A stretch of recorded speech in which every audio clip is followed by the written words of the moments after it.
Hello and welcome back to the Ladies Wrestling Grio Podcast. I am so excited to be back. This is the first week of May and we're starting off with a bang because, as usual, especially you've seen over the past few years, it seems like every day there's some big announcement, some big debut that's happening. So this is no different with us talking about Trinity's debut and why I specifically wanted to talk about this debut and the importance I feel of talking about Impact Wrestling's knockout division. As I stated in the intro, with me being very excited personally with hearing that Trinity was coming back to wrestling, and you could just see that pure excitement surrounding this debut. At first, I was feeling some type of way about Impact kind of having like pictures or like a little bit of footage of Trinity debuting because I'm still one of those people that I love the wow factor or the shock factor of someone debuting and you had like no idea that it was going to happen. So I kind of felt a certain way about that. But then and I believe in that same night where I saw that they were really trying to build up to make sure that Trinity's debut was seen by pretty much everyone that obviously loved Trinity to begin with, and really build off the fact that clearly they know they don't have the same amount of viewership as a WWE or AEW, not because of the wrestling content, just the nature of their broadcasting deal where it's not as big of a platform as a USA or TBS. So when they have certain things that's happening that truly is must see TV, they got to promote that. So it makes sense that they wanted to build up on the excitement of people knowing, hey, next Thursday, Trinity is going to debut. So it made perfect sense, after I really thought about it, on why they really wanted to pump that information out there that viewers can be thrilled to know that the following week we would see Trinity on TV. So I myself was getting really hyped up. One, because I love Trinity. I was happy to see that she's going to be stepping in the ring again. And because I won't say lifelong because it didn't exist since I was a little kid, but I have been a fan of the Knockouts division since its inception. Always been consistent, always had great women on the roster, great storylines, great feuds that really make sense and that are many times really complex and has a really great build-up. So I was really excited to see that Trinity, wants to put her feet into the waters of Impact Wrestling's women's division and really see what she can do. And of course, just like I said in the intro for this week's video, you had people that fell under different categories upon hearing this news. One, you had people like me that were extremely excited and started doing dream matches in my head, thinking about all of the different storylines, feuds, possibly just interactions with her, having segments where she's just walking backstage and you see another Impact wrestler walking past and kind of seeing, are they hinting towards the match or just something like that. Just all these awesome things, positive things running through my head. Then you had the people that were part of the other category, the ones that are trying to have the same type of complaints and criticisms leak over into this next stage of Trinity's career, where they always felt a certain way, even when she was in WWE, and they try to let those disgusting comments continue on, which usually I just ignore because I don't have time for it. Then you have people that are part of that third category, people who are really fans of Naomi, but let's be honest, they only like watching WWE. So this wasn't exciting news for them because they're Team WWE. They only want to see their favorite wrestlers on there. And they don't want to feel that they have to watch another wrestling program to see Trinity. And even feeling that this is a bit of a downgrade from WWE, and they can't understand why Trinity would be a part of Impact Wrestling. So this is why I wanted to make this video, because I think many times when you are in that WWE bubble, you don't see how a lot of people that you liked really develop their characters in other promotions, like Impact Wrestling, and how some people who may not have the opportunity to be in Impact Wrestling before WWE have been looking from afar at the great freedoms that are in this company to develop some really strong storylines, to really hone in on their wrestling more, and to really feel like there's strong competition. And I think that even sometimes the history making matches or events that Impact Wrestling has had, specifically in this conversation with the Knockouts division, is usually trampled by the conversations of what WWE did during their women's evolution era.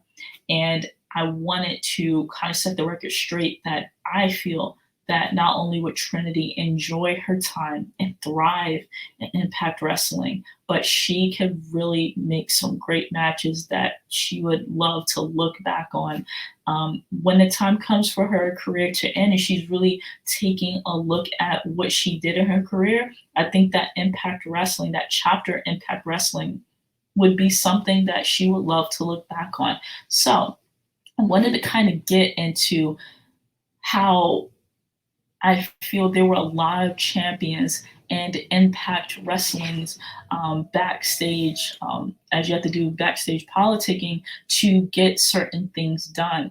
And I think the challenge, especially around the early 2000s, to get a women's division off the ground, I am pretty sure seemed like a big feat that you didn't know whether it was going to happen or not.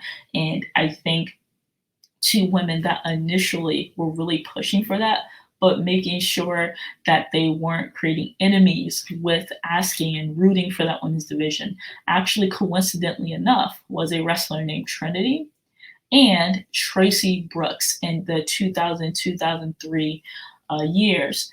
They were in Impact Wrestling at that time, known as TNA, and they were really trying to push to have a semblance of women's personas and characters on screen. They took to being managers and did an amazing job. Sometimes they were allowed to have moments where they could show that they were actually, because they were trained wrestlers that could really have a strong division. I mean, memories that we see and now has been touched upon again over the past few years of spots where Trinity jumped off and did an amazing moonsault off of the top of a cage. And this was before WWE started doing that with women involving cages. This was actually done in TNA prior.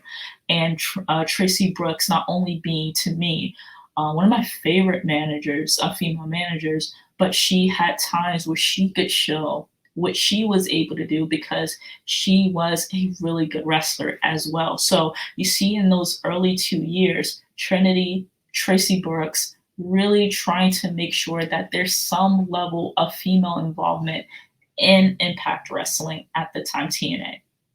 And then you start getting into 2004, where Gail Kim comes in and she's tagging along with Tracy Brooks to make sure that they're talking to Jeff Jarrett about starting the division. And they made it clear they're not going to give up on it.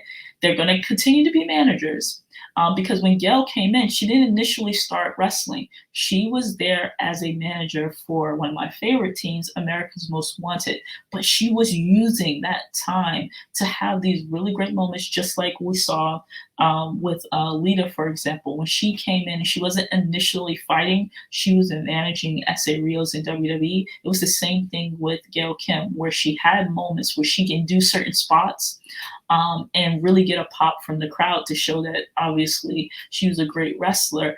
And I think that Impact was pretty smart where they were trying to get the gauge of the crowd if they would take to these women eventually starting a women's division. And I remember in several interviews that I've seen with Gail Kim and Tracy Brooks, where they would bring up that they would constantly ask about Jeff Jarrett are there plans for women's division, and Jeff Jarrett would be very patient with them because he made it clear he actually wanted that to happen, and to just hold on. That would usually be what they would hear, or that they're getting in the stages of developing that.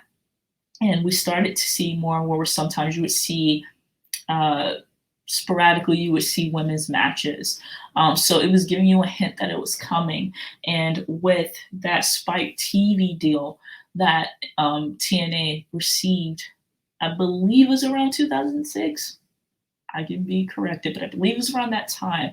That's when you really started to see that TNA really wanted to celebrate that by having a full-fledged women's division. And with the hard work of Tracy Brooks and Gail Kim, we got that division that we so wanted as fans, because at that point, everyone was clamoring to see a full-fledged women's division because you started to have more women coming in doing these awesome matches. So that fight, that build up to make sure that they were having a full-on women's division is certainly on the shoulders of wrestlers like Gail Kim, Tracy Brooks, and Trinity. So then we get into the Cuffa. We have a women's division, and that formation, to me, was one of the smoothest that I've seen of any build up to a women's division, where you had, I mean, it just aligned perfectly. When you had someone like Gail Kim, and then she is lucky enough to have someone like Awesome Kong come in that she can build from. Then you had other women like Tracy Brooks. You had Jacqueline come in, and she was having some really great matches with Gail Kim. You had ODB. You had the beautiful people, Angelina Love, Madison Rain a little bit later, and Talia Madison. You just had all of these great women that were coming in and really showing that they could have several feuds because you had so many women that could really contribute to that. So it was awesome to see. And with this formation, you didn't have a few years where it was good. There was this consistency and different stages, actually, in the women's division. Even when during this time, when you had women come and go, there was still consistency on who was the leader of the division and who was going to keep with what made Impact Wrestling what it was, a women's division, what it was. And that never wavered with anything that was happening with TNA, now known as Impact Wrestling. You never seen that waver from the women's division. Sometimes you would see it with the men's division, no shade, you would. The women, I feel, stay pretty consistent with what type of content and keeping the fans really into whatever storylines or feuds came from that division. So I thought that was pretty cool that you have this many years of this women's division, and you never see an argument that the women's division ever went down. You know, it constantly stayed at a certain level. So right after that formation years, from like 2007 to, I say 2008, 9, you started to see something that to me connects to what even is happening with Trinity right now, which is you have women that were coming from WWE, either with them being let go or them deciding that they wanted to leave WWE, and they came to Impact because they knew they could get some really great wrestling. They knew that they could have another leg in their career, start a new chapter where they can really feel that they can, one, be called wrestlers. They could fight in the capacity in which they learned that they were trained to fight in, and not tame it down.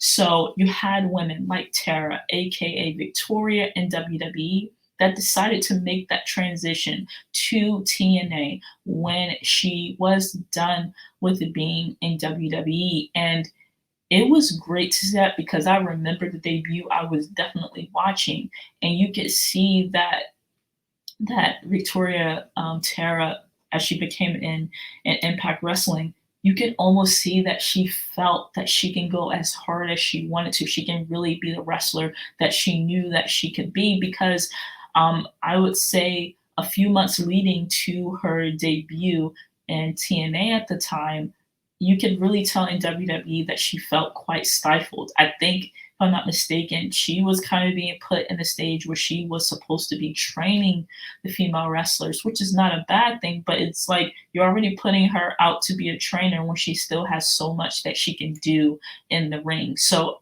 in many ways, ex WWE female wrestlers coming to TNA was a sign to show that they still had so much left to give to the company, to excuse me, to their wrestling careers, and show that they still had a lot they can do.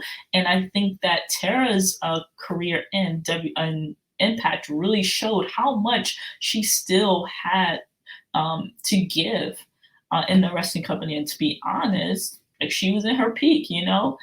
So that was a great example of that. Mickey James certainly being another great example, because that hardcore country persona that we saw, the many matches that she had that probably would never happen in WWE happened when she came to Impact Wrestling.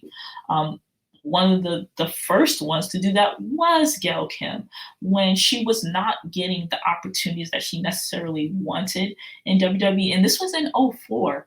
Imagine if Gail Kim didn't come to Impact Wrestling and we didn't fully get that, or have at all, the Impact Knockouts division that she was one of the biggest um, advocates for. She was one of the biggest advocates for. So she would have never come to Impact Wrestling.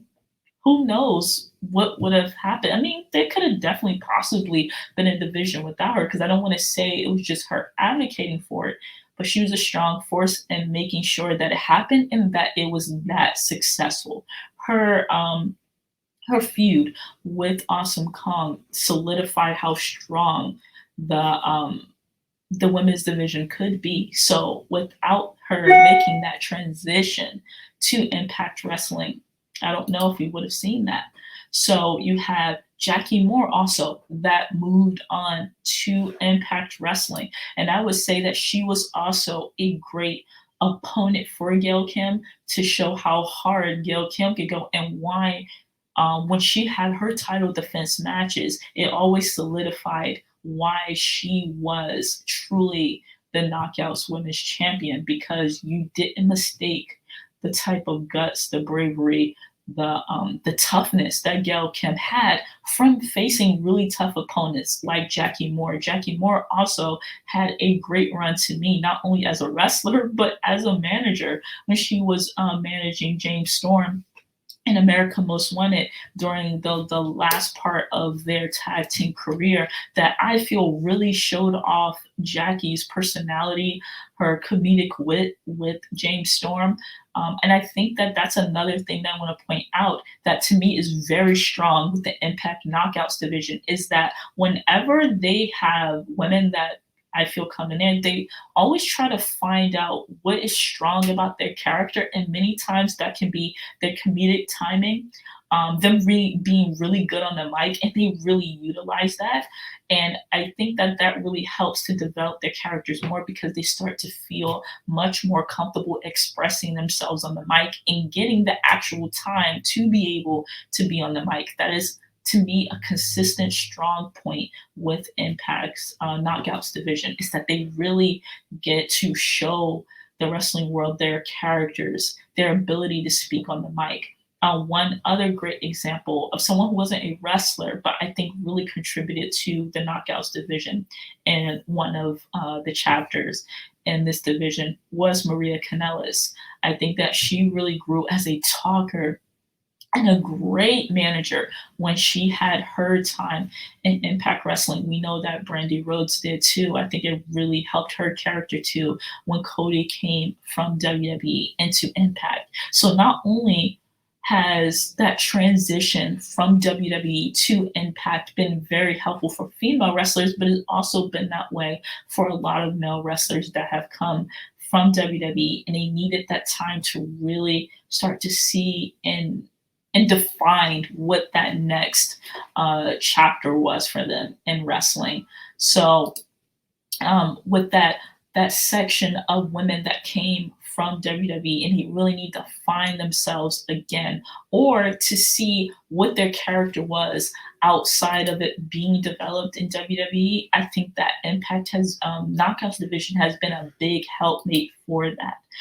Even when the Knockouts division and just Impact Wrestling in general went through it when they had to have that change of management, I still feel like the strong suit of Impact at that time was the Knockouts division. They never wavered in the type of quality that they were bringing to the programming. And I think that that's a strong suit. One of the biggest things that I also think is something that, as a fan, I was getting mad at when I would see this over the past few years when everyone was going off about how great WWE was during this, evolution stage. I was very happy for what WWE was doing because they were really utilizing over maybe the past 5 to 6 years. They have been utilizing the women in a great way. They have allowed the women to have these awesome matches and awesome events.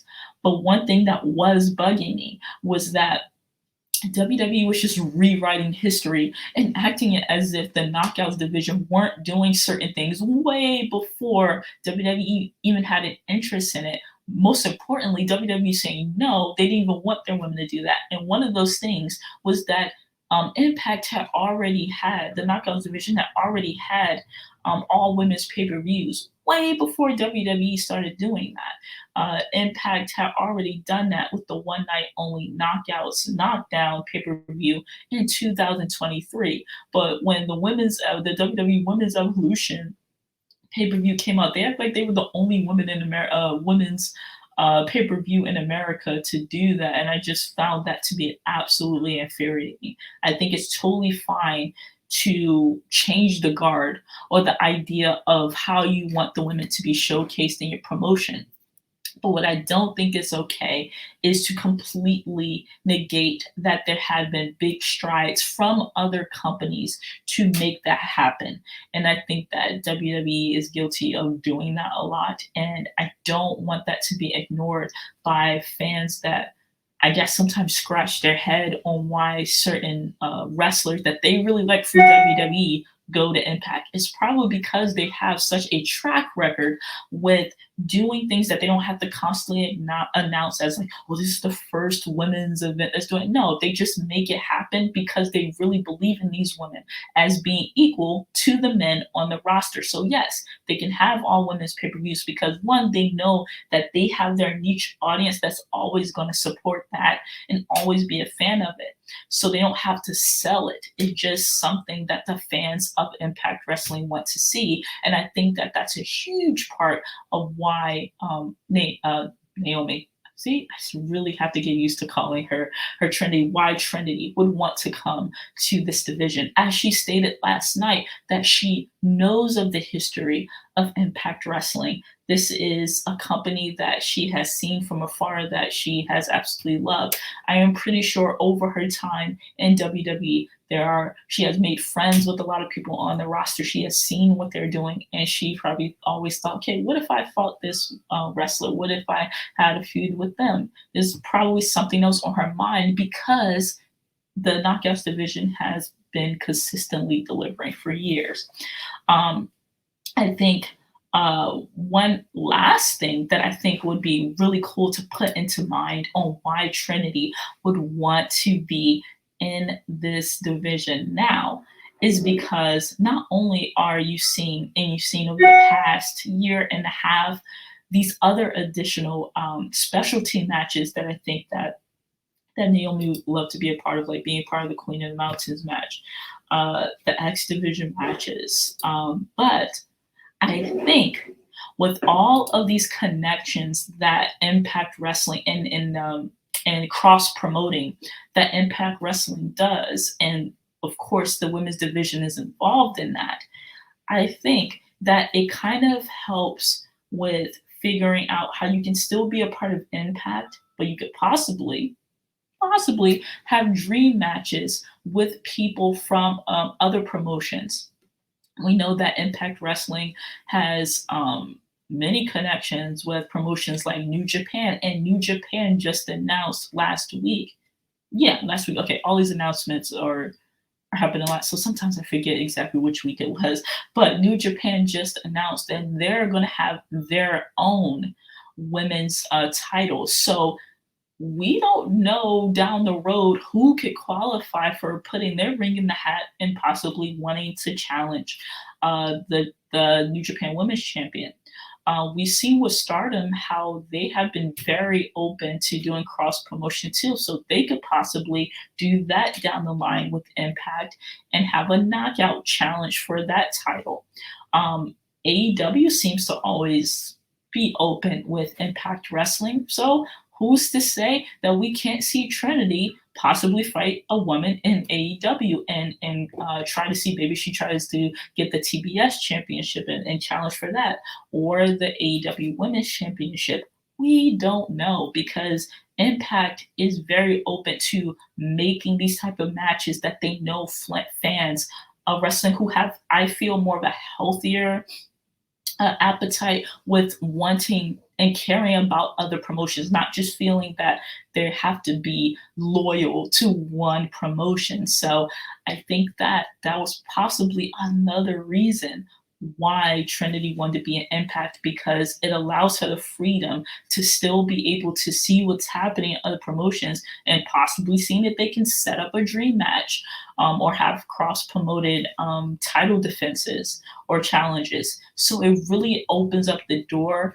for her to not feel like she has to be bogged down by one promotion. So I think that all of these reasons, with the great history of the Knockouts division and what we've been seeing with Impact really having phenomenal cross promoted events, like the multiverse event, with other promotions like New Japan, like Stardom, like a lot of other American promotions too, that made it clear that they have an open door policy when it comes to collaborating with other promotions, because they get it. They get that at the end of the day, wrestling fans right now just want to enjoy good wrestling. We're not, hell bent on it having to be in one promotion. So I think that all of these factors were probably really great reasons on why Trinity wanted to be a part of Impact Wrestling.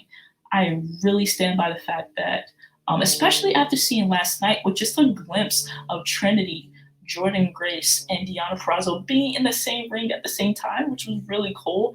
And you can really see how excited Trinity was to be around that, and just, I'll be honest, just have the pick of the litter of who she could have great matches with in the promotion. That this is going to be a very exciting time for her. There's going to be so many choices on who she could face, and I really think has some really great feuds. And as someone that is a big fan of Trinity, I am so happy to see this new chapter for her, and just be able to focus on the wrestling and the fun of it. And I think that a lot of people that might be nervous about what this run can be for her, they'll probably be pleasantly surprised to see what could come out of it. So I think that obviously nothing can really be predicted now. This was a debut, a way for her to just reintroduce herself to fans, but we still have to see what's going to come out of this run. So there's nothing that can be set in stone for now, but I think there are some exciting things to come. So I'm pretty gassed up about it. But this was this week's episode of the Ladies Wrestling Grio Podcast. I think already with me seeing my girl Trinity Impact Wrestling this month is already starting off well. I'm pretty sure there's going to be some great things to come, and I can definitely guarantee that for the Ladies Wrestling Grio Podcast, there will be some great things to come out of May. I'm so excited to talk about something as great as this, and to talk about a promotion that I have loved for a long time, and to see that they just consistently keep coming with some good stuff. So I hope you enjoyed this episode, and I hope that you continue to stay tuned for more to come with the Ladies Wrestling Grio.